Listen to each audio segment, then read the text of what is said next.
Hello everyone, welcome to DCET 2026 video series.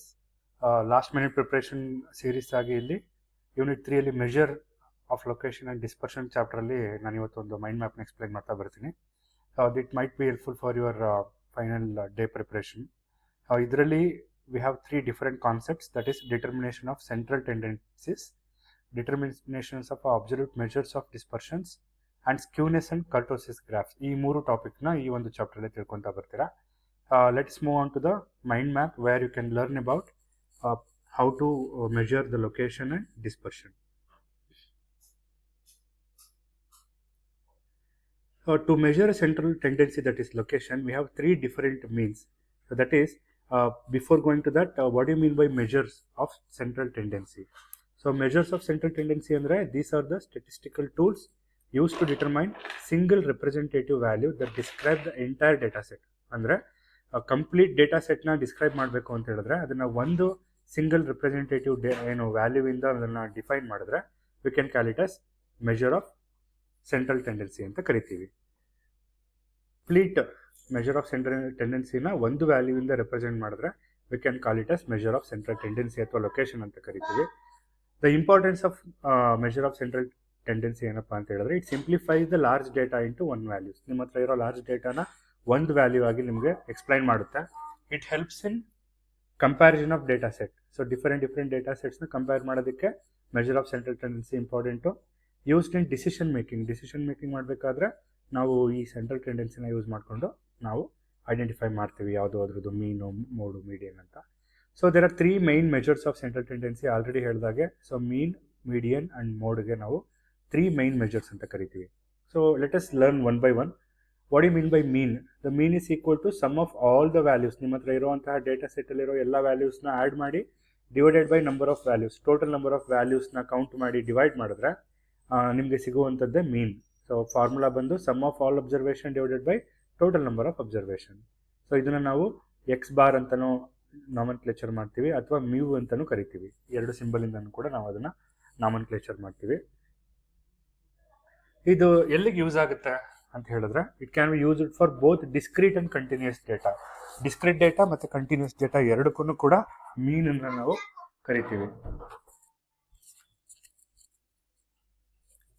So ಜಾಸ್ತಿ continuous ಡೇಟಾದಲ್ಲಿ use ಮಾಡಿದ್ರು ಕೂಡ ನಾವು we can say both we can use mean ಅಂತ ಕರಿಬೋದು.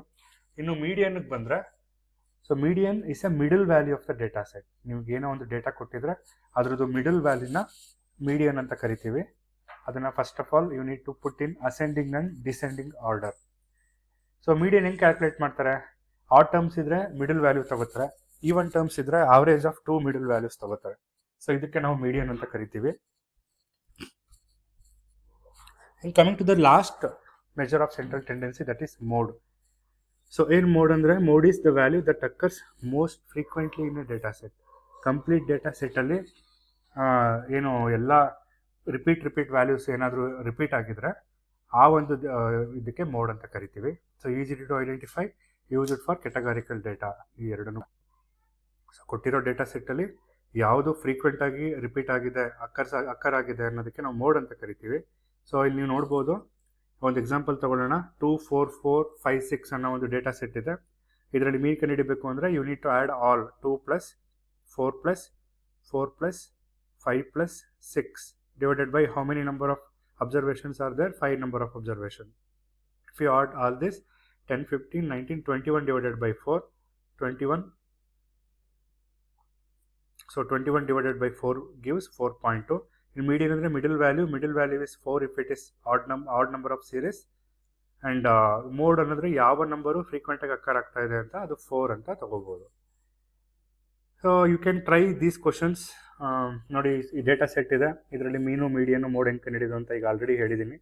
ಆ ಎಲ್ಲ ವ್ಯಾಲ್ಯೂಸ್ನ ಆ್ಯಡ್ ಮಾಡಿ divided by how many number of datas are there, ಅದನ್ನು ಮಾಡಿದ್ರೆ ಮೀನ್ ಸಿಗುತ್ತೆ. ಮೀಡಿಯನ್ ಮಾಡಬೇಕು ಅಂದರೆ ತುಂಬ ಇಂಪಾರ್ಟೆಂಟು. ಏನು ಡೇಟಾ ಕೊಟ್ಟಿದ್ದಾರೋ ಅದನ್ನು you need to put it in ascending order. Ascending order ಅಂತ ಹೇಳಿದ್ರೆ starting from lowest to the highest. ಇಲ್ಲಿ ಲೋಯೆಸ್ಟ್ ನಂಬರ್ 2 ಇದೆ, ಅದಾದಮೇಲೆ 5 ಇದೆ, ಅದಾದಮೇಲೆ 7 ಇದೆ, 2 ಸಲ 7 ಇದೆ. ಈ ಥರ ನೀವು ಜೋಡಿಸ್ಕೊಂಡು ಆಮೇಲೆ ಕೌಂಟ್ ಮಾಡಬೇಕು. If it is odd number ಏನು ತೊಗೋಬೇಕು, if it is even number ಅಂದರೆ ಏನು ತೊಗೋಬೇಕು, ಆವರೇಜ್ ಆಫ್ ಮಿಡಲ್ 2 ವ್ಯಾಲ್ಯೂಸ್ ತೊಗೋಬೇಕು. Mode ಅಂದರೆ how many modes are there here? There are 2 8s are there are 2 7s are there. So ಆ ಥರ 2 mode ಇದೆ ಇಲ್ಲಿ 7 ಮತ್ತು 8 ಅಂತ ತೊಗೋಬೇಕಾಗುತ್ತೆ. ಇನ್ನು ಈ ಥರ ಕ್ವಶನ್ ಬಂದರೆ ಫೈಂಡ್ ಎಕ್ಸ್ ಅಂತ you need to use this formula, median formula ಏನಿದೆ ನೋಡಿಕೊಂಡು ನಿಮಗೆ ನೋಡಿ how many number of data is here, ascending order ಇದೆಯಾ ಅಂತ ನೋಡ್ಕೊಳ್ಳಿ. ಅಸೆಂಡಿಂಗ್ ಆರ್ಡರಲ್ಲೇ ಇದೆ 1 2 3 4 5 6 7 8 9 10 ಈವನ್ ನಂಬರ್ಸ್ ಇರೋದ್ರಿಂದ ಇದೆರಡರದ್ದು ಆವರೇಜ್ ತೊಗೋಬೇಕು ಮೀಡಿಯನ್ ಬೇಕು ಅಂದರೆ.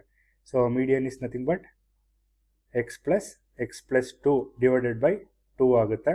ಸೊ ಲೆಫ್ಟ್ ಹ್ಯಾಂಡ್ ಸೈಡ್ 63 ಇದೆ, ಅದನ್ನು ನೀವು ಕ್ಯಾಲ್ಕುಲೇಟ್ ಮಾಡಿ ಎಕ್ಸ್ ವ್ಯಾಲ್ಯೂನ ಕಂಡುಹಿಡಿದ್ರೆ ಇಟ್ ವಿಲ್ ಕಮ್ ಲೈಕ್ 61 62 ಆ ಥರ ಏನೋ ಬರಬಹುದು. ಈ ಥರ ನೀವು ಮಾಡಬೇಕಾಗುತ್ತೆ. ಸೊ ಎಕ್ಸಾಮಲ್ಲಿ ಈ ಥರದ ಕ್ವಶನ್ ಬರೋದು ಚಾನ್ಸಸ್ ಇರುತ್ತೆ. So be ready with your answers. ಇನ್ನು ಸೆಕೆಂಡ್ ಟಾಪಿಕ್ ಬಂದು ಮೆಜರ್ ಆಫ್ ಡಿಸ್ಪರ್ಷನ್. ಈಗ ಮೆಜರ್ ಆಫ್ ಲೊಕೇಶನ್ ಕಲ್ತ್ಕೊಂಡ್ರೆ ಮೋಡು, ಮೀಡಿಯನ್ನು ಮತ್ತು ಮೀನ್, ಆ ಮೂರಿಂದ ಹೆಂಗೆ ಕಂಡುಹಿಡಿಯೋದು ಅಂತ. ಇನ್ನು ಡಿಸ್ಪರ್ಷನ್ ಅಂತ ಹೇಳಿದ್ರೆ ಏನು ಸೆಂಟ್ರಲ್ ವ್ಯಾಲ್ಯೂವಿಂದ ಎಷ್ಟು ವ್ಯಾಲ್ಯೂ ಡಿವಿಯೇಟ್ ಆಗಿದೆ, ಡೇಟಾ ವ್ಯಾಲ್ಯೂ ಎಷ್ಟು ಥರ ಡಿವಿಯೇಟ್ ಆಗಿದೆ ಅಥವಾ ಸ್ಪ್ರೆಡ್ ಆಗಿದೆ ಅಂತ ಕ್ಯಾಲ್ಕುಲೇಟ್ ಮಾಡಿದ್ರೆ ಡಿಸ್ಪರ್ಷನ್ಸ್ ಅಂತ ಕರಿತೀವಿ. ಅದಕ್ಕೆ ಯಾಕೆ ಇಂಪಾರ್ಟೆಂಟ್ ಅಂತ ಹೇಳಿದ್ರೆ it measures consistency of the data, risk ಅನಾಲಿಸಿಸಲ್ಲಿ ಹೆಲ್ಪ್ ಆಗುತ್ತೆ, ಡೇಟಾ ಸೆಟ್ನ ಕಂಪೇರ್ ಮಾಡೋದಕ್ಕೆ ಹೆಲ್ಪ್ ಆಗುತ್ತೆ. ಇನ್ನು ರೇಂಜ್ ಅಂತ ಹೇಳಿದ್ರೆ it's a difference between maximum value and minimum value in given set. So data ಸೆಟ್ಟಲ್ಲಿ ಹೈಯೆಸ್ಟ್ ವ್ಯಾಲ್ಯೂ ಏನಿರುತ್ತೆ ಟೋಟಲ್ಲು ಅದು divide minus the first value. ಇಲ್ಲಿ ನೋಡ್ಬೋದು 1 3 5 6 7 ಇದೆ. 7 is the maximum value, 1 is the minimum value. ಎರಡದು difference ತೆಗೆದ್ರೆ ನಿಮಗೆ range ಸಿಗುತ್ತೆ. ಇನ್ನು ವೇರಿಯನ್ಸ್ ಅಂತ ಹೇಳಿದ್ರೆ it measures average square deviation. You can see the formula here. X minus X ಅಂದರೆ ಏನು ವ್ಯಾಲ್ಯೂ ಇರುತ್ತಲ್ಲ ಅದ್ರದ್ದು ಡೇಟಾ ಅದು, ಮ್ಯೂ ಅಂದರೆ ಅದರದ್ದು ಆವರೇಜ್ ಅಥವಾ ಮೀನು, ಅದೆಲ್ಲನೂ ಆ್ಯಡ್ ಮಾಡಬೇಕು, ಎಲ್ಲ ವ್ಯಾಲ್ಯೂನು ಡಿವೈಡೆಡ್ ಬೈ ಏನು ಮಾಡಿದ್ರೆ you will get a variance. So standard deviation is the square root of the variance. So ಇದು ಏನು ಆವರೇಜ್ ಮೀನಿಂದ ಏನು ಡೇಟಾ ತೊಗೊಂಡಿದ್ದೀರೋ ಅದ್ರದಕ್ಕೆ ನೀವೇನಾದರೂ ಸ್ಕ್ವೇರ್ ರೂಟ್ ಮಾಡಿದ್ರೆ ಆ ಡಿವಿಯೇಷನ್ಗೆ ಸ್ಟ್ಯಾಂಡರ್ಡ್ ಡಿವಿಯೇಷನ್ ಅಂತ ಕರಿತೀವಿ. So basically it is square root of variance ಅಂತ ಕರಿತೀವಿ. ಈ ಫಾರ್ಮುಲಾಗಳನ್ನ ಜ್ಞಾಪಕ ಇಟ್ಕೊಳ್ಳಿ. The next topic is quartiles and quartile deviation. ನಾನು already previous second chapter mind map ಮಾಡಬೇಕಾದ್ರೆ ಹೇಳಿದೆ, ದೆರ್ ಆರ್ 4 ಪಾರ್ಟ್ಸ್ ಅಥವಾ 3 ಕ್ವಾರ್ಟೈಲ್ಸ್ ಆಗಿ ಡಿವೈಡ್ ಮಾಡ್ತಾರೆ. 25th quartile is nothing but first quartile. 50th percentile is called Q3 ಅಥವಾ Q2 ಅಥವಾ median ಅಂತ ಕರೀತಾರೆ. 75% ಪರ್ಸೆಂಟೈಲ್ ಇದ್ರೆ ಥರ್ಡ್ ಕ್ವಾರ್ಟೈಲ್ ಅಂತ ಕರಿತೀವಿ, ಅದಕ್ಕೆ Q3 ಅಂತ ಕರಿತೀವಿ. So there is a formula for IQR, interquartile ರೇಂಜ್ಗೆ Q3 ಮೈನಸ್ Q1 ಇಂದ ಮಾಡಬೇಕು. ಇನ್ನು ಕ್ವಾರ್ಟೈಲ್ ಡಿವಿಯೇಷನ್ ಕ್ಯಾಲ್ಕುಲೇಟ್ ಮಾಡಬೇಕು ಅಂದರೆ IQR ಡಿವೈಡೆಡ್ ಬೈ 2 ಮಾಡಬೇಕು. ಇವೆಲ್ಲ ಪ್ರಾಬ್ಲಮ್ಸ್ ನಿಮಗೆ ಬರುವಂಥ ಚಾನ್ಸಸ್ ಇರುತ್ತೆ. ಸೊ ಇವು ಪ್ರಾಕ್ಟೀಸ್ ಕ್ವಶನ್ ಇದೆ, ಇದನ್ನೆಲ್ಲ ನೀವು ಪ್ರಾಕ್ಟೀಸ್ ಮಾಡಿದ್ರೆ you can easily succeed in any of the problems. ಇನ್ನು ಮೀನ್ ಅಬ್ಸಲ್ಯೂಟ್ ಡಿವಿಯೇಷನ್ ಅಂದರೆ ನಿಮ್ಮ ಹತ್ರ ಇರೋ ಅವರೇಜ್ ವ್ಯಾಲ್ಯೂ ಮೈನಸ್ ಏನು ಮೀನ್ ಇರುತ್ತೆ ಅದಕ್ಕೆ ನೀವು ಮೋಡ್ ತೊಗೋಬೇಕು. ಅಂದರೆ ಪಾಸಿಟಿವ್ ವ್ಯಾಲ್ಯೂ ತೊಗೊಂಡು ಡಿವೈಡೆಡ್ ಬೈ ಟೋಟಲ್ ಮಾಡಿ ಎಲ್ಲನೂ ಆ್ಯಡ್ ಮಾಡಿ ಡಿವೈಡೆಡ್ ಬೈ ಟೋಟಲ್ ಮಾಡಿದ್ರೆ ಮೀನ್ ಅಬ್ಸಲ್ಯೂಟ್ ಡಿವಿಯೇಷನ್ ಸಿಗುತ್ತೆ. So practice all this question where you find out mean, median, lower quartile, upper quartile, variance, standard deviation ಎಲ್ಲನೂ ಕಂಡುಹಿಡಿರಿ. ಆ್ಯಂಡ್ ಯು ಕ್ಯಾನ್ ಗೆಟ್ ಯಾವುದೇ ಥರ mistakes ಆಗೋದು ಎಕ್ಸಾಮಲ್ಲಿ ತಪ್ಪುತ್ತೆ. ಇನ್ನು ತುಂಬ ಇಂಪಾರ್ಟೆಂಟ್ ಟಾಪಿಕ್ ಏನಪ್ಪ ಅಂದರೆ ಸ್ಕ್ಯೂನೆಸ್ ಆ್ಯಂಡ್ ಕರ್ಟೋಸಿಸ್.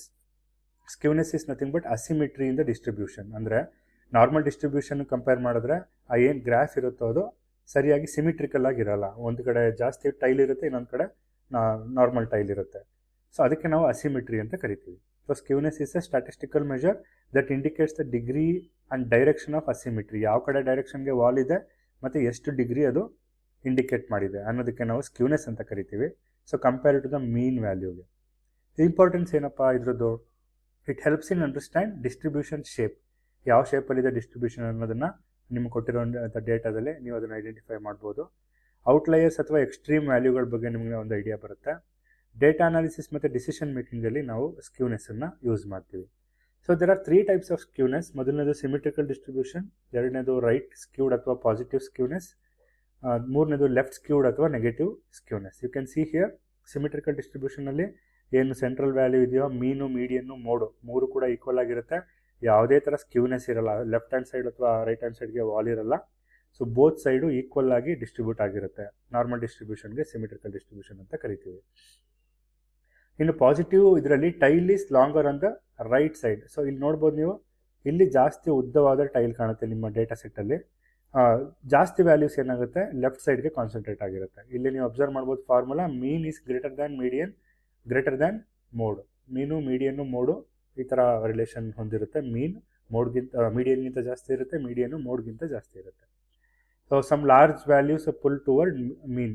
ಜಾಸ್ತಿ ವ್ಯಾಲ್ಯೂಸ್ ಎಲ್ಲ ಮೀನ್ಗೆ ಬಂದಿರುತ್ತೆ, ಅಂದರೆ ಏನು ಲೆಫ್ಟ್ ಸೈಡ್ಗೆ ಬಂದಿರುತ್ತೆ. ನೆಗೆಟಿವ್ ಸ್ಕ್ಯೂನೆಸ್ ಅಂದರೆ ಇದರಲ್ಲಿ tail is longer on the left side. You can see here, ಇಲ್ಲಿ ನಿಮಗೆ ಮೀನ್ ಇದ್ರೆ ಈ ಕಡೆ ಸೈಡು ನಿಮಗೆ ಜಾಸ್ತಿ ಟೈಲ್ ಕಾಣುತ್ತೆ. Most values R concentrated on the right side. ಇದಕ್ಕೆ ಉಲ್ಟಾ ಇದು. ಇಲ್ಲಿ ಮೀನು, ಮೀಡಿಯನ್ನು ಮತ್ತು ಮೋಡ್ದು ರಿಲೇಷನ್ ಏನಪ್ಪ ಅಂದರೆ ಮೀನ್ is less than median, less than mode ಅಂತ ಕರಿಬೋದು. ಸೊ ಸಮ್ ಸ್ಮಾಲ್ ವ್ಯಾಲ್ಯೂಸು ಮೀನ್ ಹತ್ರ ಬಂದಿರುತ್ತೆ ಇಲ್ಲಿ ಟುವರ್ಡ್ಸ್ ಲೆಫ್ಟ್. ಸೊ ಇನ್ನು ಇಂಪಾರ್ಟೆಂಟ್ ನೋಟ್ ನೋಡೋದಾದರೆ, ಸ್ಕ್ಯೂನೆಸ್ಸು -0.5 ಇಂದ +0.5 ಇದ್ದರೆ ಅಪ್ರಾಕ್ಸಿಮೇಟ್ಲಿ ಸಿಮಿಟ್ರಿಕಲ್ ಡಿಸ್ಟ್ರಿಬ್ಯೂಷನ್ ಅಂತ ಕರಿತೀವಿ. ಎಲ್ಲ ವ್ಯಾಲ್ಯೂ ಅಪ್ಪರ್ ಕ್ವಾರ್ಟೈಲ್ ಮತ್ತು ಲೋವರ್ ಕ್ವಾರ್ಟೈಲ್ ಮಧ್ಯೆ ಸ್ಕ್ಯೂಡ್ ಡೇಟಾದಲ್ಲಿರುತ್ತೆ. The last topic here is kurtosis. ಅದಕ್ಕೆ ಪೀಕ್ಡ್ನೆಸ್ ಅಂತ ಕರೀತಾರೆ. ಪೀಕ್ಡ್ನೆಸ್ ಅಂದರೆ how peak it is the graph. Kurtosis is a statistical measure that describe the shape of the distribution. ಇಲ್ಲಿ shape of the ಡಿಸ್ಟ್ರಿಬ್ಯೂಷನ್ನ ನಾವು measure ಮಾಡ್ತೀವಿ. ಅದು ಪೀಕ್ ಆಗಿರ್ಬೋದು, ಟೈಲ್ ಆಗಿರ್ಬೋದು, ನಾರ್ಮಲ್ ಡಿಸ್ಟ್ರಿಬ್ಯೂಷನ್ಗೆ ಕಂಪೇರ್ ಮಾಡ್ತಾರೆ. So it indicates the presence of outliers ಏನಾರು ಇದೆಯಾ ಅಂತ ಚೆಕ್ ಮಾಡ್ತಾರೆ. ರಿಸ್ಕ್ ಅಂಡ್ ವೇರಿಯಬಿಲಿಟಿ ಅನ್ನೋದನ್ನ ಅರ್ಥ ಮಾಡ್ಕೊಳ್ಳೋದಕ್ಕೆ ಇದನ್ನು ಯೂಸ್ ಮಾಡ್ತಾರೆ. ಸ್ಟ್ಯಾಟಿಸ್ಟಿಕಲ್ ಮಾಡಲಿಂಗಲ್ಲಿ ಇದನ್ನು ಯೂಸ್ ಮಾಡ್ತಾರೆ. So we have 3 types of kurtosis. One is leptokurtic, that is k is greater than 3, mesokurtic, that is k equal to 3, and platykurtic, that is k less than 3 ಅಂತ ಕರಿತೀವಿ. ನೋಡಿ, ಲೆಪ್ಟೋಕರ್ಟಿಕಲ್ಲಿ the distribution is highly peaked. You can see the graph here. Complete graph ತುಂಬ high ಆಗಿ peak ಇರುತ್ತೆ, heavy tails ಇರುತ್ತೆ, and more outliers, ಈ ಕಡೆ ಮತ್ತು ಈ ಕಡೆ ಔಟ್ಲೈಯರ್ಸ್ ಪರ್ಸೆಂಟ್ ಜಾಸ್ತಿ ಇರುತ್ತೆ. So data is sharply concentrated around the mean. So central value ಅಲ್ಲಿ ನಿಮಗೆ ಶಾರ್ಪ್ ಆಗಿ ಡೇಟಾ ಕಾನ್ಸಂಟ್ರೇಟ್ ಆಗಿರುತ್ತೆ. ಇನ್ನು ಮೀಸೋಕರ್ಟಿಕ್ಗೆ ನಾವು ನಾರ್ಮಲ್ ಡಿಸ್ಟ್ರಿಬ್ಯೂಷನ್ ಅಂತ ಕರಿತೀವಿ. ಇದರಲ್ಲಿ ಮಾಡರೇಟ್, ಪೀಕ್ ಅಂಡ್ ಟೈಲ್ ಎರಡೂ ಇರೋದು. ಸ್ಟ್ಯಾಂಡರ್ಡ್ ನಾರ್ಮಲ್ ಕರ್ವ್ ಈ ಥರ ಕಾಣಿಸುತ್ತೆ. ಸೊ ಪ್ಲಾಟಿಕರ್ಟಿಕಲಿ ಡಿಸ್ಟ್ರಿಬ್ಯೂಷನ್ ಅನ್ನೋದು ಫ್ಲಾಟ್ ಇರುತ್ತೆ. ಹಾಗಾಗಿ ಇಲ್ಲಿ ನೋಡ್ಬೋದು, ಲೈಟ್ ಟೈಲ್ಸ್, ಜಾಸ್ತಿ ಉದ್ದ ಇರೋದಿಲ್ಲ ಇದು. ಔಟ್ಲೈಯರ್ಸು ಕೂಡ ಕಡಿಮೆ ಇರುತ್ತೆ. Data is more evenly spread. So data ಎರಡು ಕಡೆ ಈವನ್ ಆಗಿ ಸ್ಪ್ರೆಡ್ ಆಗಿರುತ್ತೆ. So this is about kurtosis. ಇಲ್ಲಿ ನಿಮಗೆ ಮೀಸೋಕರ್ಟಿಕ್, ಲೆಪ್ಟೋಕರ್ಟಿಕ್, ಪ್ಲೇಟಿಕರ್ಟಿಕ್ ಇದು ಕೆ ವ್ಯಾಲ್ಯೂ ಕೇಳೋಂಥ ಚಾನ್ಸಸ್ ಇದೆ. ಯಾವುದರಲ್ಲಿ ಹೈ ಪೀಕ್ ಇರುತ್ತೆ, ಯಾವುದರಲ್ಲಿ ಫ್ಲಾಟ್ ಇರುತ್ತೆ, ಯಾವುದರಲ್ಲಿ ನಾರ್ಮಲ್ ಇರುತ್ತೆ ಅಂತ ಕೇಳ್ತಾರೆ. ಇನ್ನು ಸ್ಕ್ಯೂನೆಸ್ಗೆ ಬಂದರೆ, ಸ್ಕ್ಯೂನೆಸ್ ಅಂದರೆ ಏನು, ಯಾವ್ಯಾವ ಟೈಪ್ಸ್ ಆಫ್ ಸ್ಕ್ಯೂನೆಸ್ ಇದೆ ಅಂತ ಕೇಳ್ತಾರೆ. ಸಿಮಿಟ್ರಿಕಲ್ಲ, ಪಾಸಿಟಿವಾ ಅಥವಾ ನೆಗೆಟಿವ್ ಅಂತ. ಸಿಮಿಟ್ರಿಕಲ್ ಇದ್ದರೆ what is the relation between mean, median and mode. And positive skewness ಇದ್ದರೆ ಮೀನು, ಮೀಡಿಯನ್, ಮೋಡ್ಗೆ ಏನು ರಿಲೇಷನ್ ಅಂತ ಕೇಳ್ತಾರೆ. ನೆಗೆಟಿವ್ ಸ್ಕ್ಯೂನೆಸ್ ಇದ್ದರೆ ಮೀನು, ಮೀಡಿಯನ್, ಮೋಡ್ಗೆ ಏನು ರಿಲೇಷನ್ ಇರುತ್ತೆ ಅಂತ ಕೇಳ್ತಾರೆ. ಸೊ ಇದನ್ನು ನೋಡ್ಕೊಳ್ಳಿ. ಅದಾದಮೇಲೆ ಮೀನು, ಮೀಡಿಯನ್, ಮೋಡ್ದು ಫಾರ್ಮುಲಾ. ಇನ್ನು ಡಿಸ್ಪರ್ಷನ್ ಮೆಜರ್ ಮಾಡಿದ್ರೆ ರೇಂಜು, ವೇರಿಯನ್ಸು, ಸ್ಟ್ಯಾಂಡರ್ಡ್ ಡಿವಿಯೇಷನು, ಅದರದ್ದು ಫಾರ್ಮುಲಾ ನೋಡ್ಕೊಳ್ಳಿ. ಮತ್ತು ಯಾವ ಥರ ಕ್ಯಾಲ್ಕುಲೇಟ್ ಮಾಡಬೇಕು ಕ್ವಾರ್ಟೈಲ್ಸ್ಗಳನ್ನ ಅನ್ನೋದನ್ನು ನೀವು ನೋಡಿಕೊಂಡ್ರೆ you can easily succeed in this chapter also. So we will solve some of the practice questions so that you can able to solve any type of problems ಅಂತ ಹೇಳ್ತಾ I'm going to solve the questions now. So question answer ಸೆಷನ್ಗೆ ಬರೋಣ. Unit 3 ಒಂದಷ್ಟು practice question ನಿಮಗೆ solve ಮಾಡ್ತಾ ಬರ್ತೀನಿ so that you can practice it and get ready for the exam. The first question says the mean of a data set. So data ಸೆಟ್ಟಲ್ಲಿರುವಂತಹ ಮೀನ್ಗೆ ಏನಂತ ಕರಿತೀವಿ? Is it a most frequent value? Most frequent ವ್ಯಾಲ್ಯೂಗೆ ಏನಂತ ಕರಿತೀವಿ? Mode ಅಂತ ಕರಿತೀವಿ. So this is called mode. Middle value ಅಂದರೆ ಮೀಡಿಯನ್ ಅಂತ ಕರಿತೀವಿ. ಲಾರ್ಜೆಸ್ಟ್ ವ್ಯಾಲ್ಯೂ ಅನ್ನೋದು ಯಾವ ಕಾನ್ಸೆಪ್ಟು ಇಲ್ಲ ಮೀನು, ಮೀಡಿಯನ್ ಮೋಡಲ್ಲಿ. ಆವ್ರೇಜ್ ವ್ಯಾಲ್ಯೂ ಅಂತ ಕರಿತೀವಿ. ಸೊ ಟೋಟಲ್ ನಂಬರ್ ಆಫ್ ಏನು ಅಬ್ಸರ್ವೇಷನ್ ಇರುತ್ತೋ ಎಲ್ಲನೂ ಆ್ಯಡ್ ಮಾಡಿ ಟೋಟಲ್ ನಂಬರ್ ಆಫ್ ಅಬ್ಸರ್ವೇಷನಿಂದ ಡಿವೈಡ್ ಮಾಡಿದ್ರೆ you will get an average. So this is the correct option for this. So median is affected by. Median ಯಾವುದರಿಂದ affect ಆಗುತ್ತೆ ಅಂತ ಕ್ವಶನ್ನು. ನೀವು ನೋಡೋದಾದ್ರೆ ಆಪ್ಷನ್ಸ್ಗಳು ಎಕ್ಸ್ಟ್ರೀಮ್ ವ್ಯಾಲ್ಯೂಸಿಂದ ಏನಾದರೂ ಅಫೆಕ್ಟ್ ಆಗುತ್ತಾ, ಪೊಸಿಷನ್ ಆಫ್ ಡೇಟಾಯಿಂದ ಅಕ್ಸೆಪ್ಟ್ ಆಗುತ್ತಾ, ಫ್ರೀಕ್ವೆನ್ಸಿಯಿಂದ ಅಫೆಕ್ಟ್ ಆಗುತ್ತಾ, ರೇಂಜಿಂದ ಅಫೆಕ್ಟ್ ಆಗುತ್ತಾ. ಎಕ್ಸ್ಟ್ರೀಮ್ಸ್ ವ್ಯಾಲ್ಯೂಸ್ ಅಂದರೆ ಮಿನಿಮಮ್ ಆ್ಯಂಡ್ ಮ್ಯಾಕ್ಸಿಮಮ್ ವ್ಯಾಲ್ಯೂ, ಅದರಿಂದ ಏನೂ ಎಫೆಕ್ಟ್ ಆಗಲ್ಲ. ಫ್ರೀಕ್ವೆನ್ಸಿಯಿಂದನೂ ಏನೂ ಎಫೆಕ್ಟ್ ಆಗಲ್ಲ, ರೇಂಜಿಂದನೂ ಎಫೆಕ್ಟ್ ಆಗಲ್ಲ. But where the position of data lies, ಡೇಟಾದು ಪೊಸಿಷನ್ ಮೇಲೆ ಮೀಡಿಯನ್ನು ರೆಫರ್ ಆಗೋರೋದ್ರಿಂದ so median is affected by position of data ಅಂತ ಹೇಳ್ಬೋದು. Let's move on to the next question. Mode represents. Mode ಅಂದರೆ ಏನು ಅಂತ ಕೇಳ್ತಾ ಇದ್ದಾರೆ. ಇಲ್ಲಿ ಆವ್ರೇಜ್ ಅಂದರೆ ಮೀನ್ ಬರುತ್ತೆ, ಮಿಡಲ್ ವ್ಯಾಲ್ಯೂ ಅಂದರೆ again it is median, least value ಅಂತ ಯಾವುದು ಬರಲ್ಲ. ಮೋಸ್ಟ್ ಫ್ರೀಕ್ವೆಂಟ್ಲಿ ಅಕ್ಕರಿಂಗ್ ಡೇಟಾ ಹಾಗೆ ನಾವು ಮೋಡ್ ಅಂತ ಕರಿತೀವಿ. ಸೊ ಆಡ್ ಒಂದು ಫ್ರೀಕ್ವೆಂಟ್ ವ್ಯಾಲ್ಯೂಗೆ ಮೋಡ್ ಅಂತ ಕರಿತೀವಿ. ಸೊ ರೇಂಜನ್ನು ಹೆಂಗೆ ಕ್ಯಾಲ್ಕುಲೇಟ್ ಮಾಡ್ತಾರೆ? ಮೀನ್ ಮೈನಸ್ ಮೀಡಿಯನ್ನ, ಮ್ಯಾಕ್ಸಿಮಮ್ ಮೈನಸ್ ಮಿನಿಮಮ್ಮ, ಸಮ್ ಡಿವೈಡೆಡ್ ಬೈ ಎನ್ನ, Q3 minus Q1. So let's explore one by one. Mean minus median ಅಂತ ಯಾವುದೇ ಥರದ್ದು ನಮ್ಮ ಹತ್ರ ಫಾರ್ಮುಲಾಸ್ ಇಲ್ಲ. ಸಮ್ ಬೈ ಎನ್ ಅಂತ ಹೇಳಿದ್ರೆ it is called mean. Q3 minus Q1 ಅಂತ ಹೇಳಿದ್ರೆ ಇಂಟರ್ ಕ್ವಾರ್ಟೈಲ್ ರೇಂಜ್ ಅಂತ ಕರೀತಾರೆ, IQR ಅಂತ ಕರೀತಾರೆ. So maximum value minus minimum value ಮಾಡಿದ್ರೆ ನಿಮಗೆ ರೇಂಜ್ ಸಿಗುತ್ತೆ. Variance measures spread of the data. ನೀವು ನೋಡಿರ್ಬೋದು, measuring of the spread of the data ಅದಕ್ಕೆ ವೇರಿಯನ್ಸ್ ಅಂತ ಕರೀತಾರೆ. ಹಾಗಾಗಿ ಸೆಂಟ್ರಲ್ ವ್ಯಾಲ್ಯೂ, ಫ್ರೀಕ್ವೆನ್ಸಿ ಅಥವಾ ಪೊಸಿಷನ್ನು ಸರಿಯಾದ ಆಪ್ಷನ್ಸ್ಗಳೆಲ್ಲ. ಸ್ಪ್ರೆಡ್ ಆಫ್ ದ ಡೇಟಾ ಅನ್ನೋದು ಕರೆಕ್ಟ್ ಆಪ್ಷನ್ ಆಗುತ್ತೆ. ಸ್ಟ್ಯಾಂಡರ್ಡ್ ಡಿವಿಯೇಷನ್ ಫಾರ್ಮುಲಾ ಬಗ್ಗೆ ಕೇಳ್ತಿದ್ದಾರೆ. Is it a square of variance or square root of variance, mean of data, difference of values? Definitely ಇದೆರಡು ರಾಂಗ್ ಆಪ್ಷನ್ ಆಗುತ್ತೆ. ಇಲ್ಲಿ ಸ್ಕ್ವೇರ್ ಆಫ್ ವೇರಿಯನ್ಸ್ ಅಂತ ಹೇಳಿದ್ರೆ ನಿಮ್ಗೆ ಗೊತ್ತಿದೆ, ವೇರಿಯನ್ಸ್ಗೆ ಸ್ಕ್ವೇರ್ ಮಾಡಿದ್ರೆ ಏನಾದರೂ ಸ್ಟ್ಯಾಂಡರ್ಡ್ ಡಿವಿಯೇಷನ್ ಬರುತ್ತಾ? ಸೊ ಸ್ಟ್ಯಾಂಡರ್ಡ್ ಡಿವಿಯೇಷನ್ ಫಾರ್ಮುಲಾ ನೀವು ಒಂದ್ಸಲ ರಿಕಾಲ್ ಮಾಡ್ಕೊಂಡ್ರೆ this is not the case of ಈ ಆಪ್ಷನ್ ಅಲ್ಲ. Square root of standard deviation, square root of variance is called standard deviation ಅಂತ ಕರಿತೀವಿ. So this is the correct option for this question. So quartiles divide data. ಕ್ವಾರ್ಟೈಲ್ಸ್ಗಳು ಎಷ್ಟು part ಆಗಿ divide ಮಾಡುತ್ತೆ? So 25%, 50%, 75% 100%. So 4 part ಆಗಿ quartiles divide ಮಾಡುತ್ತೆ. Already ಹೇಳಿದಾಗೆ Q2 ಏನೇನು ರೆಪ್ರೆಸೆಂಟ್ ಮಾಡುತ್ತೆ? Q1 ಅಂತ ಹೇಳಿದ್ರೆ ಲೋಯರ್ ಕ್ವಾರ್ಟೈಲು, Q3 ಅಂತ ಹೇಳಿದ್ರೆ ಅಪ್ಪರ್ ಕ್ವಾರ್ಟೈಲು, Q2 ಅನ್ನೋದು ಮೀಡಿಯನ್ ಅನ್ನು ನಮಗೆ ರೆಪ್ರೆಸೆಂಟ್ ಮಾಡುತ್ತೆ. ಹಾಗಾಗಿ Q2 ರೆಪ್ರೆಸೆಂಟ್ಸ್ ಮೀಡಿಯನ್ ಅನ್ನೋದು ಕರೆಕ್ಟ್ ಆಪ್ಷನ್ನು. ಸೊ IQR ಅಥವಾ ಇಂಟರ್ ಕ್ವಾರ್ಟೈಲ್ ರೇಂಜ್ ಅಂದರೆ ಏನು ಅಂತ ಕೇಳಿದ್ದಾರೆ, ಅದ್ರ ಫಾರ್ಮುಲಾ ಕೇಳಿದ್ದಾರೆ. Q1 ಪ್ಲಸ್ Q3 ಅಂತ ಯಾವುದೇ ಫಾರ್ಮುಲಾ ಬರೋದಿಲ್ಲ. ಮೀನ್ ಮೈನಸ್ ಮೀಡಿಯಮ್ ಇಲ್ಲ, ಮ್ಯಾಕ್ಸಿಮಮ್ ಮೈನಸ್ ಮಿನಿಮಮ್ ಮಾಡಿದ್ರೆ ರೇಂಜ್ ಸಿಗುತ್ತೆ. Q3 ಮೈನಸ್ Q1 ಫಾರ್ಮುಲಾ ಹಾಕಿದ್ರೆ ನಿಮಗೆ IQR ಸಿಗುತ್ತೆ. So option B is correct for this. Let's move to the next question. Skewness measures. So ನಾನು ಆಲ್ರೆಡಿ ಹೇಳಿದಾಗೆ skewness is nothing but it defines asymmetrical shapes ಏನಾದರೂ ಇದ್ದರೆ, normal ಡಿಸ್ಟ್ರಿಬ್ಯೂಷನ್ಗಿಂತ ಬೇರೆ ಬೇರೆ ಥರ ಶೇಪ್ಸ್ ಬಂದರೆ we can call it as skewness. ಇದರಲ್ಲಿ ಪಾಸಿಟಿವ್ ಸ್ಕ್ಯೂನೆಸ್, ನೆಗೆಟಿವ್ ಸ್ಕ್ಯೂನೆಸ್ ಅಂತೆಲ್ಲ ಇರುತ್ತೆ, ಮತ್ತು ನಾರ್ಮಲ್ ಡಿಸ್ಟ್ರಿಬ್ಯೂಷನ್ ಅಂತಲೂ ಕರಿತೀವಿ.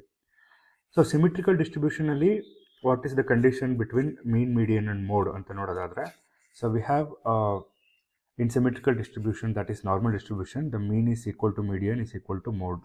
As you can see from this diagram, normal distribution curve ಬರೆದ್ರೆ ಈ ಒಂದು ಸೆಂಟ್ರಲ್ ಲೈನಲ್ಲಿ ನೀವು we can call it as a symmetrical distribution. ಈ ಕಡೆ ಸೈಡ್ ಎರಡು ಕಡೆ it will be like mirror image.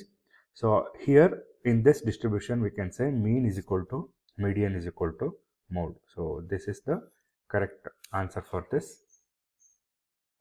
In positive skewness ಅಂದರೆ ಏನು? The tail should be towards the longer right hand side. So ಹಾಗಾಗಿ ಮೀನು ಮೀಡಿಯನ್ಗಿಂತ ಜಾಸ್ತಿ ಇರುತ್ತೆ ಪಾಸಿಟಿವ್ ಸ್ಕ್ಯೂನೆಸ್ಸಲ್ಲಿ. If in case negative skewness ಬಂದರೆ mean is less than median ಅಂತ ಬರೀಬೇಕಾಗುತ್ತೆ. So mean greater than median is in positive case. So ಸ್ಕ್ಯೂನೆಸ್ಸಲ್ಲಿ mean is equal to median ಬರೀಬೇಕು ಅಂದರೆ it should be symmetrical distribution. So ಅದೆಲ್ಲ ನೋಡ್ಕೊಳ್ಳಿ, graph ನೋಡಿದ್ರೆ ಗೊತ್ತಾಗುತ್ತೆ ನಿಮಗೆ. Negative skewness has tail on. Negative skewness ಕಡೆ ಮಾತಾಡೋದಾದರೆ it is looking like this.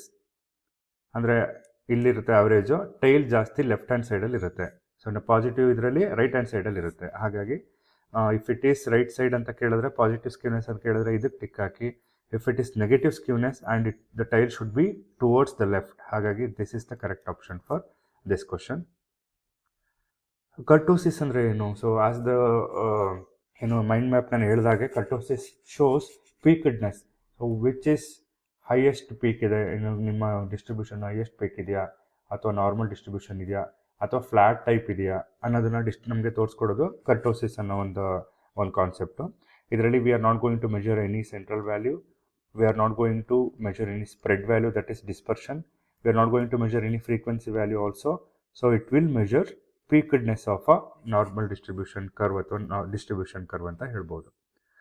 ಲೆಪ್ಟೋಕರ್ಟಿಕ್ distribution has high peak. ಇಲ್ಲಿ ನೋಡ್ಬೋದು ಈ ಗ್ರಾಫಲ್ಲಿ ದಿಸ್ ಪೀಕ್ ಹೈಯೆಸ್ಟ್ ಇರುವಂಥದ್ದಕ್ಕೆ ನಾವು ಲೆಪ್ಟೋಕರ್ಟಿಕ್ ಡಿಸ್ಟ್ರಿಬ್ಯೂಷನ್ ಅಂತ ಕರಿತೀವಿ. ಸೊ ಹೈ ಪೀಕ್ ಯಾವುದಿದೆ ಅಂತ ಕೇಳಿದ್ರೆ ಎಕ್ಸಾಮಲ್ಲಿ you should choose leptokurtic distribution. Mesokurtic distribution is nothing but a normal distribution curve. ಇದರಲ್ಲಿ ಯಾವುದೇ ಥರ ಪೀಕ್ ಇರೋದಿಲ್ಲ ಮತ್ತು ಫ್ಲಾಟ್ನೆಸ್ ಇರೋದಿಲ್ಲ. ಫ್ಲಾಟ್ ಕರ್ವ್ ಬಂದರೆ ಪ್ಲೇಟಿಕರ್ಟಿಕ್ ಅಂತ, ಸ್ಕ್ಯೂಡ್ ಕರ್ವ್ ಅಂತ ಯಾವುದೂ ಇಲ್ಲ, ನೋ ಕರ್ವ್ ಅಂತ ಇರೋದಿಲ್ಲ. ನಾರ್ಮಲ್ ಮತ್ತು ಫ್ಲಾಟ್ ಕರ್ವ್ ಮಧ್ಯೆ ನೀವು ಏನು ನೋಡೋದಾದರೆ ನಾರ್ಮಲ್ ಕರ್ವ್ ಅಂದರೆ ಮೀಸೋಕರ್ಟಿಕ್ ಡಿಸ್ಟ್ರಿಬ್ಯೂಷನ್ ಅಂತ ಕರಿತೀವಿ, ಫ್ಲಾಟ್ ಕರ್ವ್ ಅಂದರೆ ಪ್ಲೇಟಿಕರ್ಟಿಕ್ ಅಂತ ಕರಿತೀವಿ, ಹೈ ಪೀಕ್ ಇರುವಂಥ ಕರ್ವ್ ಅಂದರೆ ಲೆಪ್ಟೋಕರ್ಟಿಕ್ ಡಿಸ್ಟ್ರಿಬ್ಯೂಷನ್ ಅಂತ ಕರಿತೀವಿ. Platykurtic distribution has flat distribution curve. So this is the correct option for this question. So mean deviation uses. So mean absolute deviations ಅಂತ ನೋಡಿದ್ವಿ MAD ಅಂತ. ಸೊ ಅದು ಯಾವ ವ್ಯಾಲ್ಯೂಸ್ನ ಯೂಸ್ ಮಾಡ್ತವೆ? Absolute values. ಅಬ್ಸಲ್ಯೂಟ್ ವ್ಯಾಲ್ಯೂಸ್ ಅಂದರೆ ಮಾಡ್ ತಗೊಂಡು ಮಾಡಿರುವಂಥ ವ್ಯಾಲ್ಯೂಸು. ಅದು ನಾನು ಆಲ್ರೆಡಿ ಮೈಂಡ್ ಮ್ಯಾಪಲ್ಲಿ ಹೇಳ್ಬೇಕಾದ್ರೆ ಹೇಳಿದೆ. ಸೊ ಮೀನ್ ಅಬ್ಸಲ್ಯೂಟ್ ವ್ಯಾಲ್ಯೂಸ್ ತಗೊಂಡು we need to calculate the mean deviation. So standard deviation is useful for not only shape counting or position, it is used to measure the spread across the data. ಹಾಗಾಗಿ spread ಮೆಜರ್ಮೆಂಟ್ಸ್ಗೆ standard ಡಿವಿಯೇಷನ್ಸ್ನ useful ಮಾಡ್ತಾರೆ. Skewness between -0.5 to 0.5 plus 0.5 ಅಂತ ಹೇಳಿದ್ರೆ it is a symmetrical distribution. ಅಂದರೆ compare to mean left hand side and right hand side are like looking like a similar curve. So there is no highly skewed or negatively skewed or positive skewed. It is a symmetrical curve. ಹಾಗಾಗಿ this is the correct option. Let's move on to the math the following. So mean ಅಂತ ಹೇಳಿದ್ರೆ already I told you it is the average of the data. Median is the middle value. Mode is the most frequent value and the range is nothing but the difference between maximum and minimum. So BADC is the correct option. That is first option. BADC. Second question. Q2 represents the middle value. ಅದನ್ನು ಕರೆಕ್ಟಾಗಿ ನೋಡ್ಬೋದು, ಇಲ್ಲಿ ಕರೆಕ್ಟಾಗಿ ಅದೇ ನೇರಕ್ಕೆ ಬಂದಿದೆ. Q2 is equal to middle value. Q3 is an upper quartile. IQR is nothing but Q3 minus Q1 and Q1 is a lower quartile. ನೋಡಿ ಈ ಥರ ಮ್ಯಾಥ್ ಫಾಲೋಯಿಂಗ್ ಬಂದಾಗ you should always choose. Second chapter and third ಚಾಪ್ಟ್ರಲ್ಲಿ ಇದ್ರ ಬಗ್ಗೆನೂ ಕಂಪ್ಲೀಟಾಗಿ ಡೀಟೇಲಾಗಿ ತಿಳ್ಕೊಂಡಿದ್ದೀರಿ. ಹಾಗಾಗಿ Q2 ಅಂದರೆ ಎ. ಸೊ ಎ ಆಪ್ಷನ್ ಯಾವುದಿದೆ? ಎ ಮತ್ತು ಡಿ ಯಲ್ಲಿದೆ. Q3ಗೆ ಡಿ ಇದೆ, IQRಗೆ ಸಿ ಇದೆ, ಮತ್ತು Q1ಗೆ ಬಿ ಇದೆ. ಹಾಗಾಗಿ last option is the correct option for this question. So will move on to the assertion and reason question. ಅದಕ್ಕಿಂತ ಮುಂಚೆ ಅನಾಲಜಿ ಕ್ವಶನ್ ನೋಡೋಣ. If mean is to average what you mean by mode ಅಂತ ಕೇಳ್ತಿದ್ದಾರೆ. So it is direct question. Mode is not a maximum value, not a minimum value or not a middle value. It is the most frequent value in your current data set. So this is the correct option for this. Median is used for skewed data. Yes, it is correct. Median is not affected by extreme values. So ಇದಕ್ಕೆ ಯಾವುದೇ ಥರ extreme ವ್ಯಾಲ್ಯೂವಿಂದ ಯಾವುದೇ effect ಆಗಲ್ಲ. And it is used for skewed data. ಹಾಗಾಗಿ both assertion and provision ಎರಡು true ಇರೋದ್ರಿಂದ V can say option A is correct for this. Standard deviation is widely used. It consider all data values. So ಇಲ್ಲೂ ಕೂಡ standard deviation ಎಲ್ಲ ವ್ಯಾಲ್ಯೂನು ತಗೊಳ್ಳೋದ್ರಿಂದ for consideration while calculating both A and R are true ಅಂತ ತಗೋಬೋದು. R ಅನ್ನೋದು correct explanation of a ಅಂತ ಹೇಳ್ಬೋದು. Let's move to the previous year question papers. 2023 solve ಮಾಡ್ತಾ ಬರೋಣ. So to find the third quartile in Excel, if you want to find out the third quartile in Excel we use which is the formula. ಇಲ್ಲಿ ನೋಡ್ಬೋದು. ಇಲ್ಲಿ quarter ಅಂತ ನಾವೇನೂ ಹಾಕೋದಿಲ್ಲ, quartile ಅಂತಲೇ ಬರುತ್ತೆ. ನೋಡಿ ಇವೆರಡರ ಮಧ್ಯೆ ನಿಮಗೆ ಕನ್ಫ್ಯೂಸ್ ಆಗ್ಬೋದು. First you need to select the range and write 3 because we are calculating third quartile. So range ಬರೆದು 3 ಅಂತ ಟೈಪ್ ಮಾಡಿ ನೀವು ಎಕ್ಸಿಕ್ಯೂಟ್ ಮಾಡಿದ್ರೆ ಆ ಕಂಪ್ಲೀಟ್ ರೇಂಜ್ದು ಕ್ವಾರ್ಟೈಲ್ ಸಿಗುತ್ತೆ ಡೇಟಾದು. A percentage divides a series into how many equal parts? So 100, 50%, 20%, 10%, 100% ಅಂತಿದ್ದಾರೆ. So we know that 25 percentile, 50 percentile, 100 percentile and 100 percentile ಅಂತ ಕರಿತೀವಿ. So the correct option is 100 for this. So we have a question here, numerical question. The value of first quartile is 23. Q1 is equal to 23 ಕೊಟ್ಟಿದ್ದಾರೆ. And the set of data range ಕೊಟ್ಟಿದ್ದಾರೆ. So R is equal to 20 ಕೊಟ್ಟಿದ್ದಾರೆ data range. The value of third quartile, so Q3 ಎಷ್ಟು ಅಂತ ಕಂಡುಹಿಡಿಬೇಕು. So ನೀವೇನು ಮಾಡಬೇಕು? Directly use the formula. Q1 is equal to 23. IQR ಏನು inter quartile range ಏನು ಇದೆಯೋ IQR is equal to Q3 minus Q1 ಆಗುತ್ತೆ. So if you turn to this side, ಈ ಕಡೆಗೆ ತೊಗೊಂಡ್ರೆ 20 + 23 ಆಗಿ you will get 43 as the answer. You know the formula. IQR is equal to Q3 minus Q1. IQR you know, Q3 you need to find out. Q1 ಈ ಕಡೆ ಕಳಿಸಿದ್ರೆ plus ಆಗುತ್ತೆ. 20 + 23 becomes 43. The algebraic sum of the deviations of a frequency distribution from its mean. ಯಾವಾಗಲೂ ಅಷ್ಟೇ algebraic sum of the deviation of a frequency distribution ಆ ಮೀನ್ನಿಂದ ಯಾವಾಗಲೂ 0 ಡಿಸ್ಟೆನ್ಸಲ್ಲಿರುತ್ತೆ ಅದರದ್ದು ಸಮ್. ಮೀನ್ದು ಫಾರ್ಮುಲಾಗೆ we are not going to write mean to find out the mean in Excel. So instead we need to use averages. Average bracket open, you need to select the array of numbers and select enter ಹೊಡೆದ್ರೆ you will get a mean of that data set. Next 24 question papers ಹೋಗೋಣ. ಅದರಲ್ಲಿ ಯಾವ ಥರ questions ಬಂದಿದೆ ನೋಡೋಣ. So the Excel formula for standard deviation ನೋಡಿ. Standard deviation ಬರೀಬೇಕು ಅಂದರೆ STD ಅಂದರೆ ಸ್ಟ್ಯಾಂಡರ್ಡ್, ST ಅಂದರೆ ಸ್ಟ್ಯಾಂಡರ್ಡ್, DEV ಅಂದರೆ ಡಿವಿಯೇಷನ್, ಡಾಟ್ ಎಸ್ ಅಂತ ಹೇಳಿದ್ರೆ ಸ್ಯಾಂಪಲ್, ಡಾಟ್ ಪಿ ಅಂತ ಹೇಳಿದ್ರೆ ಪಾಪ್ಯುಲೇಷನ್. ಇಲ್ಲಿ ನೀವು ಕನ್ಫ್ಯೂಸ್ ಮಾಡ್ಕೋಬಾರ್ದು. SD ಮತ್ತು ST ಮಧ್ಯ ಫಸ್ಟು ST ತೊಗೋಬೇಕು ಸ್ಟ್ಯಾಂಡರ್ಡ್, ಡಿವಿಯೇಷನ್ಗೆ DEV ತೊಗೋಬೇಕು. ಈ ಥರ ಎಕ್ಸೆಲಲ್ಲಿ ನೀವು ಟೈಪ್ ಮಾಡಿದ್ರೆ you will get complete standard deviation for that formula. Again match the following question ಇದೆ. ಮೀನ್ಗೆ ಎಕ್ಸೆಲ್ ಫಾರ್ಮುಲಾ ಆವ್ರೇಜ್ ಅಂತ ಈಗ ತಾನೇ ಕಲ್ತ್ಕೊಂಡ್ವಿ. Absolute Excel formula ABS of that cell. IQR is nothing but Q3 minus Q1. So 2, 3, 1 is the correct option. That is option number B. The higher value of a range, if the range is very higher, that what it means, that is a greater spread of data. ಅಂದರೆ ಡೇಟಾ ತುಂಬ ಏನು ಜಾಸ್ತಿ spread ಆಗಿದೆ complete ಆಗಿ. ನೀವು if you draw the normal distribution curve ಅಂತ ಅರ್ಥ. So if a range of a data is more then the spread of the data is also more ಅಂತ ಹೇಳ್ಬೋದು. ಅಗೈನ್ ಮೀನ್ ಫಾರ್ಮುಲಾ ಕೇಳ್ತಾನೆ ಇದ್ದಾರೆ. ಮೀನ್ ಫಾರ್ಮುಲಾಗೆ ನಾನು ಆಲ್ರೆಡಿ ಹೇಳಿದ್ದೀನಿ, ಆವ್ರೇಜ್ ಅಂತ ಹಾಕಬೇಕು. Don't ever try to click this mean. ಈ ಥರ ನೀವು ಇದಕ್ಕೆ ಟಿಕ್ ಹಾಕಕ್ಕೆ ಹೋಗಬೇಡಿ. ಆವ್ರೇಜ್ ಅನ್ನೋದೇ ಮೀನಿಗೆ correct option. The middle value of the middle number of the given set is called. Middle number of the given ಸೆಟ್ಗೆ ನಾವೇನಂತ ಕರಿತೀವಿ? ಮೀಡಿಯನ್ ಅಂತ ಕರಿತೀವಿ. Complete middle value. Let's move on to the latest year question paper, that is 2025. Fourth quartile. So third quartile ಬಂದು ನೀವು ನೋಡಿದ್ರಿ. ಇವಾಗ fourth quartile ನೋಡೋದಾದರೆ the option correct option for this is ನಿಮ್ಗೆ ಗೊತ್ತಿದೆ. ಕ್ವಾರ್ಟೈಲ್ ಅನ್ನೋದು ಹಾಕಬೇಕು. ಫಸ್ಟು ಅರೇ ಸೆಲೆಕ್ಟ್ ಮಾಡಿ ಕಾಮ ಹಾಕಿ 4 ಅಂತ ತೊಗೋಬೇಕು. You can see here are same. So ಇಲ್ಲಿ ನೋಡ್ಬೋದು ಈ ಥರ ಬ್ರ್ಯಾಕೆಟ್ ಹಾಕಿದ್ದಾರೆ. ಎಕ್ಸೆಲಲ್ಲಿ ಈ ಥರ ಬ್ರ್ಯಾಕೆಟ್ ಅಲೋ ಮಾಡೋದಿಲ್ಲ. ಹಾಗಾಗಿ ನೋಡೋದ ತಕ್ಷಣ ನಿಮಗೆ ಇದು ಅಂತ ಅನಿಸ್ಬಿಡ್ಬೋದು. ಬಟ್ ಪ್ಯಾರಂಥಸಿಸ್ ಬ್ರ್ಯಾಕೆಟ್ ಇರೋದನ್ನು ನೋಡಿಕೊಂಡು ಕರೆಕ್ಟಾಗಿ ಸೆಲೆಕ್ಟ್ ಮಾಡಿ. That gives. So we have a data set. You need to find out a range, mean, mode and median. You ನೋಡ್ಬೋದು the data set here they have given in a random order. If you want to find out the median, you need to arrange in a random order. ಅಂದರೆ ascending ಆರ್ಡರಲ್ಲಿ ಜೋಡಿಸ್ಕೋಬೇಕು. First 28, ಆಮೇಲೆ 36, ಆಮೇಲೆ 39, next 44, 33 first, ಅದಾದಮೇಲೆ 36, 39, 44, like this. You need to arrange this. I think I have not arranged. So ನೀವು ಬರ್ಕೊಳ್ಳೋದಾದರೆ first 28 ಬರ್ಕೊಳ್ಳಿ, ಅದಾದಮೇಲೆ 33, next 36, 39, next 44, 2 times 44, ಅದಾದಮೇಲೆ we have 58 3 times, 58, 58, 58. After that we have 59 and 76.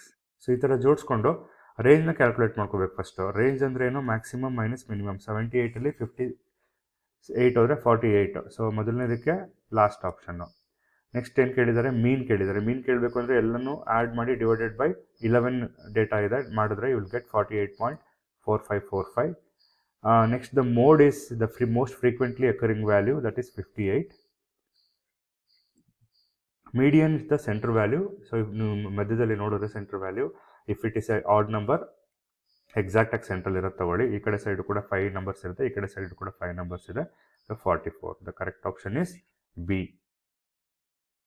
ಈ ಥರ ಪ್ರಾಬ್ಲಮ್ ಬರ್ಬೋದು. You need to do this.